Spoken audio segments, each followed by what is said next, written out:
नाज़रीन, पंजाब पुलिस में चोर और डकैत भी भर्ती किए गए हैं। एक एफआईआर दर्ज होती है फैसलाबाद में, थाना गुलाम महमदाबाद में, और एफआईआर नंबर है 2521/25। अब चोर पुलिस वाले और डकैत पुलिस वाले बड़े सामने आ रहे हैं। यकीन माने, ये जो 5 पुलिस वाले हैं, इसमें एक एएसआई है जो कि अपने आप को सीआईए के मुलाजिम कहते थे, और उसका नाम है नसीरुल्लाह, जो कि एएसआई था। 5 पुलिस वाले 4 दीवारी का तकद्दुस पामाल करते हैं, दीवार पलांग कर अंदर दाखिल होते हैं घर के अंदर, और ज़ोर ज़ोर से वो अल्लाह दित्ता पुकारना शुरू कर देता है। अब बग़ैर वारंट के आप घर के अंदर दाखिल होते हैं, बग़ैर एफआईआर घर के अंदर दाखिल होते हैं। 5 पुलिस वाले, 3 नामालूम और एक नसीरुल्लाह और एक उनके साथ जो उनका साथी था, वो वहाँ पर तलाशी लेना शुरू कर देते हैं घर के अंदर। तो खैर, अल्लाह दित्ता के घर से जो है पुलिस वाले 2 भैंसें साथ ले जाते हैं। अब वो भैंसों की जो मालियत है वो लगभग 8 लाख रुपए है एफआईआर के मुताबिक, और भैंसों के साथ साथ वो उस घर से उस फ़र्द को भी साथ ले जाते हैं, लेकिन अगवा करके। लेकिन उसके बाद उसको 3 दिन बाद छोड़ दिया जाता है। चोरी का तरीक़ाकार और जो स्टाइल था पुलिस वालों का, वो यही होता है कि घर के अंदर से कोई भी अगर आपको चीज़ नज़र आए तो उसको उठा लो, गाड़ी में रख दो, कोई भी महंगी चीज़ हो। नाज़रीन, पंजाब पुलिस में चोर और डकैत भी भर्ती किए गए हैं। एक एफआईआर दर्ज होती है फैसलाबाद में, थाना गुलाम महमदाबाद में, और एफआईआर नंबर है 2521/25। नाज़रीन, अब इस एफआईआर में क्या लिखा है कि इन पुलिस वालों ने घर के अंदर से क्या चोरी किया, आज के इस व्लॉग में मैं आपको बताऊंगा। अब चोर पुलिस वाले और डकैत पुलिस वाले बड़े सामने आ रहे हैं, यकीन माने, और जो आला अफसरान हैं वो इनके ख़िलाफ़ धड़ाधड़ कार्रवाई भी कर रही हैं। 155C के तहत भी कार्रवाई की जाती है, और बाकायदा तौर पर अगर वो डकैती करता है तो उन पर 392 का मुकदमा भी दर्ज किया जाता है, या फिर वो चोरी करता है तो 379, 380 का मुकदमा भी दर्ज किया जाता है। तो खैर, ये जो 5 पुलिस वाले हैं, इसमें एक एएसआई है जो कि अपने आप को सीआईए के मुलाजिम कहते थे, और उसका नाम है नसीरुल्लाह, जो कि एएसआई था, और इनके साथ 4 और थे और 3 नामालूम थे, यानी कि उनके कांस्टेबल। नाज़रीन, अब ये घर के अंदर से चोरी क्या करते हैं, क्या लेकर जाते हैं? पहले तो सबसे पहले इनका एक तरीक़ाकार है 4 दीवारी का तकद्दुस पामाल करना, यानी कि गांव और साइड एरियो में जो घर होते हैं वहाँ पर अगर जब पुलिस रेड करती है तो पुलिस के साथ फ़ीमेल, मतलब कि कांस्टेबल ज़्यादातर नहीं होती। हमने अक्सर देखा है ये बग़ैर फ़ीमेल कांस्टेबल घर के अंदर रेड करते हैं, छापा मारते हैं और 4 दीवारी का तकद्दुस पामाल करते हैं। उनकी ख़वातीन, औरतों के साथ बदतमीज़ी की जाती है, अक्सर हमने ये देखा है, और इस बार भी ऐसा हुआ।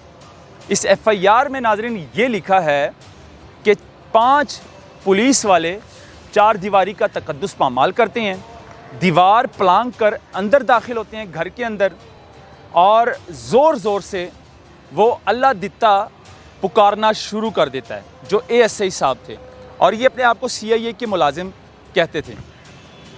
अब अल्लाह दित्ता जो था उसका घर था, और अल्लाह दित्ता की फैमिली भाग कर आती है पुलिस वालों के पास कि भाई अल्लाह दित्ता ने क्या किया है। तो पुलिस वाला कहता है कि वो चोर है, हमें मुखबरी हुई है।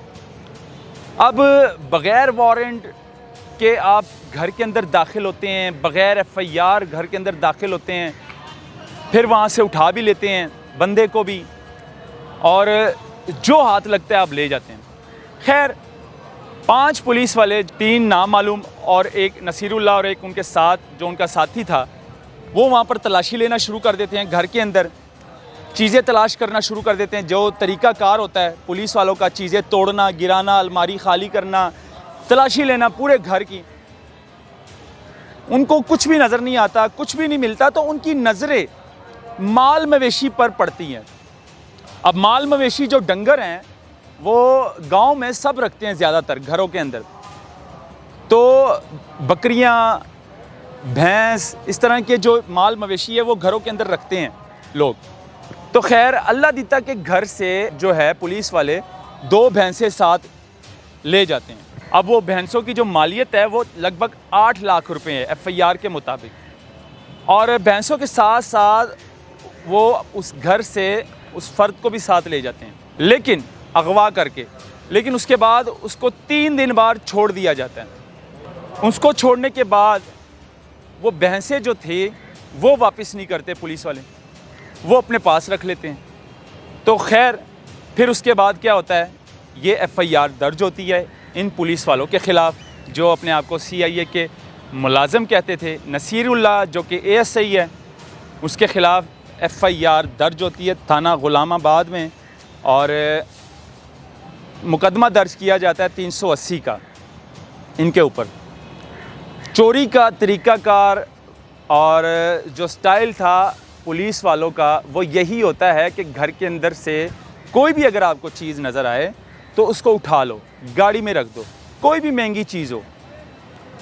लेकिन मैं सब पुलिस की बात नहीं कर रहा, उन पुलिस वालों की बात कर रहा हूँ जो चोर हैं, जो डकैत हैं, जो इस तरह की काली भेड़ें हैं, जो पंजाब पुलिस को बदनाम करते हैं। ये पहले पुलिस वाले नहीं हैं जो जिन्होंने इस तरह की हरकत की है।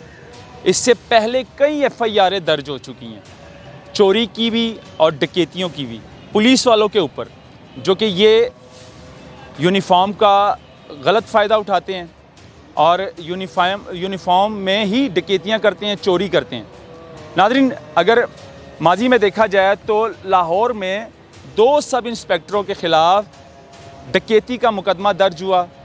एक अमार शाह जिसने एक मोटरसाइकिल सवार के साथ डकैती की, और इसके अलावा एक और सब इंस्पेक्टर जिसने रोड के ऊपर एक लड़की से गाड़ी छीन ली थी, और वो सुबह के टाइम ट्रेनिंग सेंटर चलाता था और रात को वो डकैतियाँ करता था। मतलब कि पंजाब पुलिस में चोर और डकैत जो है वो भी भर्ती हुए हैं, और कुछ पुलिस वाले जो है वो अपने तरीके के साथ चोरियाँ करते हैं, अपने तरीके के साथ डकैतियाँ करते हैं, वो अपने तरीके के साथ, अपने स्टाइल के साथ जो है हनी ट्रैप भी करते हैं। अब हनी ट्रैप क्या होता है, मतलब फहाश औरतों के साथ पुलिस वाले मिल जाते हैं, और जो फहाश औरतें रोडों के ऊपर खड़ी होती हैं उनके पास लोग जाते हैं अपना इंजॉय करने के लिए, तो पुलिस ऊपर से आ जाती है। फिर पुलिस जब आती है फिर उस पुलिस वाले उनके साथ जो है मुकमका करते हैं, उसको छोड़ देते हैं, उसको ब्लैकमेल करते हैं। इसको हनी ट्रैप कहते हैं। खैर नाज़रीन, अब ये सारा मामला, इस पर आप लोग क्या कहते हैं? इस गरीब शख्स को 2 भैंसें अभी तक वापस नहीं, जिसकी मालियत लगभग 8 लाख रुपए है, और उन 5 पुलिस वालों के ऊपर मुकदमा दर्ज हो चुका है और दफ़ात 380 लगा दी गई है। अल्लाह हाफ़िज़।